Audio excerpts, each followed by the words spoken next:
नमस्कार, मैं समर रोहित शर्मा। भारत देश त्रस्त है। एक व्यभिचारी व्यक्ति, जिसको ठिठिम कहें अगर हम, रंडीबाज नरेंद्र मोदी के कारण पूरा देश त्रस्त हो गया है। ऐसा रंडीबाज जिसने कि भारत के अंदर ही नहीं, भारत के बाहर भी जाकर के रंडीबाजी का बेमिसाल कीर्तिमान स्थापित किया है और इसका परिणाम देश की जनता भोग रही है। तमाम चीजें हैं, देश की जनता, महंगाई, बेरोजगारी, यहां तक कि व्यभिचार को अब कानूनी रूप देने का भी प्रोसेस हो चुका है। देश के लोग के घर उजाड़े जा रहे हैं, उसकी जमीन छीनी जा रही है, उनके बच्चों की हत्याएं हो रही है और यहां तक उनकी बेटियों को खींच करके उनका बलात्कार, उनकी हत्याएं या फिर उनका व्यापार हो रहा है। यूं कहें, ट्रैफिकिंग के जरिए देश से बाहर उनको गायब किया जा रहा है। आंकड़ों की बात करें हम अगर, तो सिर्फ बिहार से ही, जैसे आरजेडी के नेता तेजस्वी यादव का बयान था, कई हजार लड़कियां बिहार से ही गायब हो गई है। कहां गई ये सब? ये तमाम हालात है सिर्फ एक रंडीबाज नरेंद्र मोदी के कारण ये देश बद से बदतर हालात में चला गया है। ऐसे ही माहौल में एक पार्टी सीपीआई माओवादी है, जो कि अपने तरह से लड़ रहा था, जी रहा था और आज भी वो लड़ने की बात कर रहा है और लड़ रहा है, अपने साथियों का प्राण गंवा रहा है। अमित शाह ने ऐसे ही देशभक्त सीपीआई माओवादी के हजारों लोगों को न केवल कत्ल कर दिया, बल्कि उनको जेल के अंदर में भी डाल करके सड़ा दिया है, सड़ा रहा है या मार रहा है।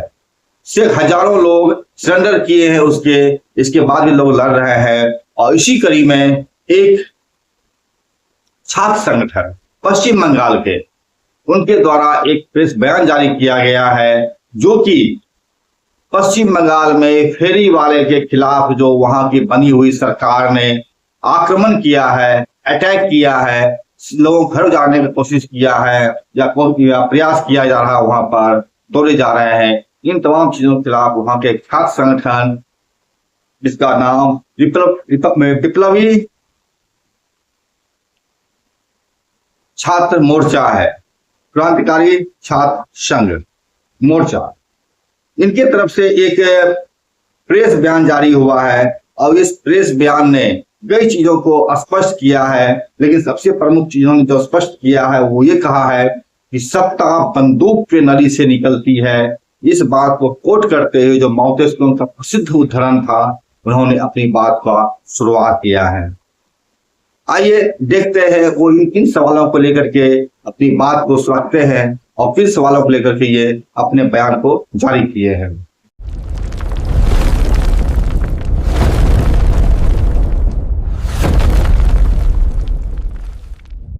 जैसा कि मैंने कहा, विप्लवी छात्र मोर्चा जो कि पश्चिम बंगाल में काम कर रहा है, उनका जो लेटर पैड है, उस लेटर पैड पर उन्होंने इस बयान जारी किया है और इस बयान में उन्होंने फेरी वालों के साथ जो कुछ अन्याय हो रहा है मेट्रो स्टेशन या रेलवे परिसरों के अंदर, उस पर सवाल खड़ा किया है।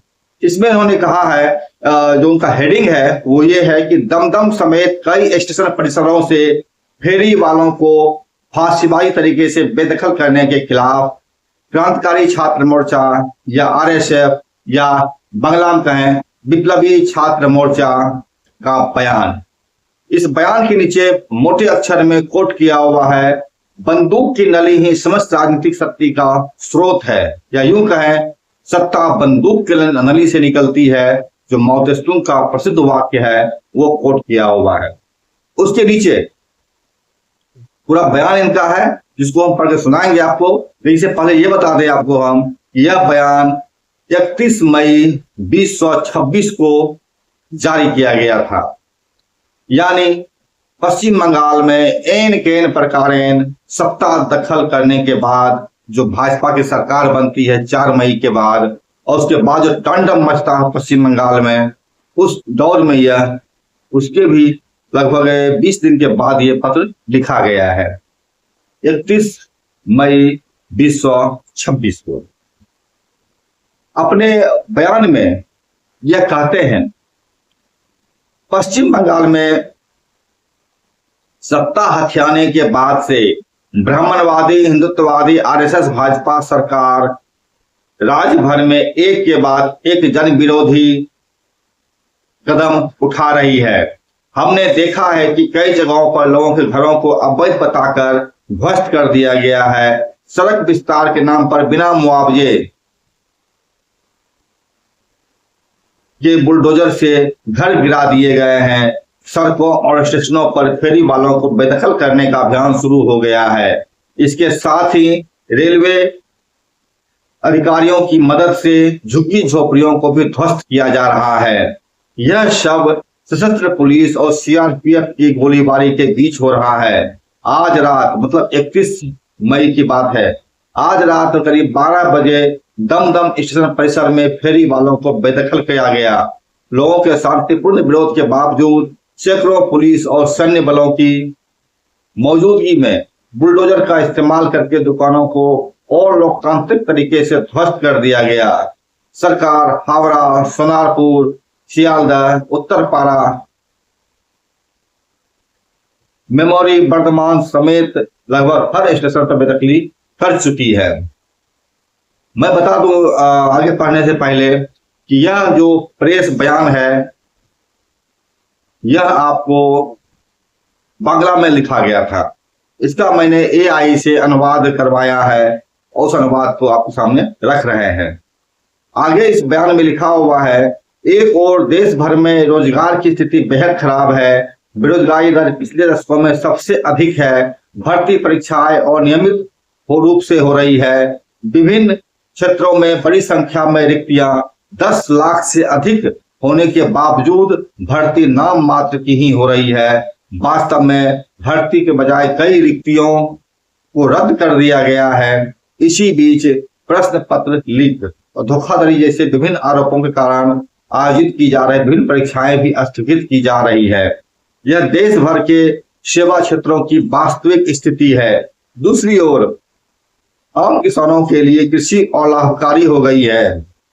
दरअसल हमारे देश के किसानों का एक बड़ा हिस्सा अपनी जमीन का मालिक नहीं है, यानी वे दूसरों की जमीन पर बटाईदार या मजदूरी के रूप में काम करते हैं। इसके बावजूद फसल से होने वाली आय ऋण चुकाने, खाद, बीज, मशीनरी के किराए आदि में खर्च हो जाती है। यह केवल न्यूनतम समर्थन मूल्य एमएसपी के नाम पर मिलती है, लेकिन यह भी सबको नहीं मिलती। फसल कटाई के अंत में हाथ में कुछ नहीं बचता। कृषि व्यवस्था की भयावह स्थिति किसानों की आत्महत्याओं के आंकड़ों से समझी जा सकती है। लगभग 28 किसान और कृषि मजदूर प्रतिदिन आत्महत्या करते हैं। श्रम क्षेत्र की स्थिति पहले से ही खराब थी। हमने देखा है कि कोविड-19 महामारी के दौरान विभिन्न संगठनों और कारखानों में बड़े पैमाने पर छटनी हुई। वर्तमान में केंद्र सरकार के 4 श्रम कानूनों के कारण मालिकों को मनमाने ढंग से श्रमिकों को निकालने, वेतन कम करने, काम के घंटे बढ़ाने और श्रमिकों को कानूनी जवाबदेही से बचाने का अधिकार प्राप्त है। इस स्थिति में कई लोगों को अपना पेट भरने के लिए विभिन्न निजी संस्थानों से उच्च ब्याज दरों पर ऋण लेने के लिए मजबूर होना पड़ रहा है। यहाँ भी उन्हें सरकारी बैंकों की सुविधाएं नहीं मिल पा रही है। कई परिवारों की आय का एकमात्र स्रोत उनकी दुकान, रिक्शा, ठेला या वैन है। मौजूदा तानाशाही सरकार इन लोगों को उचित आजीविका और पुनर्वास प्रदान किए बिना उनके कार्यस्थलों और घरों को ध्वस्त करने में लगी हुई है। हमने देखा है कि पिछली तृणमूल सरकार के दौरान फेरी वालों को बेदखल किया गया था। उस समय तत्कालीन विपक्ष के नेता भाजपा के शुभेंदु अधिकारी ने फेरी वालों के साथ खड़े होने का संदेश दिया था। लेकिन आज मुख्यमंत्री पद संभालने के बाद वे फेरी वालों और झुग्गी झोपड़ियों को बड़े पैमाने पर और विनाशकारी तरीके से बेदखल कर रहे हैं। यह बयान जो 2 पृष्ठों में है कहा गया है।